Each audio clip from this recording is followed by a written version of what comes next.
रवि एक यूट्यूबर था जो हॉरर कंटेंट बनाता था। उसे असली डरावनी जगहों पर जाकर वीडियो बनाने का शौक था, लेकिन इस बार जो हुआ उसने उसकी जिंदगी बदल दी। एक दिन उसे एक अनजान नंबर से ईमेल मिला, अगर तुम्हें असली हॉरर चाहिए तो इस पते पर आ जाओ, ब्लैकवुड हवेली, कोहरा पहाड़ी। लेकिन सावधान रहना, जो अंदर गया वो कभी लौट कर नहीं आया। रवि की धड़कन तेज हो गई। यह मजाक था या सच? उसने एक चुनौती समझा और तय किया कि वह वहां जाएगा। उसने अपने दोस्त कारण और निधि को भी इस एडवेंचर में शामिल कर लिया। तीनों जब हवेली पहुंचे तो वहां का माहौल ही अजीब था। चारों तरफ गहरा कोहरा और सुनसान माहौल। हवेली की दीवारें काली हो चुकी थी, जैसे किसी ने वहां आग लगा दी हो। जैसे ही उन्होंने दरवाजा खोला, वह खुद ब खुद जोर से धड़ाम की आवाज के साथ बंद हो गया। निधि घबरा गई। रवि, यह क्या था? हमें यहाँ नहीं आना चाहिए था। लेकिन अब लौटने का कोई रास्ता नहीं था। हवेली के अंदर घुप अंधेरा था। करण ने टॉर्च जलाई। तभी सामने की दीवार पर खून से लिखा दिखा, तुम्हारा स्वागत है। रवि ने कांपते हाथों से कैमरा ऑन किया। तभी करण ने एक पुरानी तस्वीर देखी। उसमें एक आदमी, एक औरत और एक छोटी बच्ची थी। अचानक निधि चीख पड़ी, रवि, वो देखो। रवि ने कैमरा घुमाया और उसका खून जम गया। तस्वीर में से बच्ची गायब हो चुकी थी। अब हवेली में अजीबोगरीब आवाजें गूंजने लगी।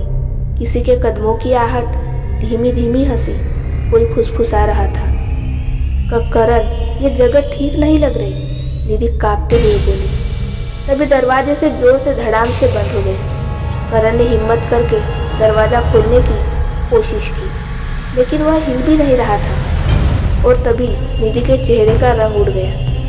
रवि, कोई मेरे पास खड़ा है। जब उसने मुड़कर देखा, सफेद झीना गाउन पहने एक छोटी बच्ची खड़ी थी।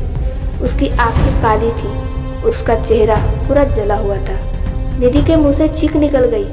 बच्ची धीरे धीरे उनकी तरफ बढ़ने लगी। रवि ने हिम्मत करके पूछा, तुम कौन हो?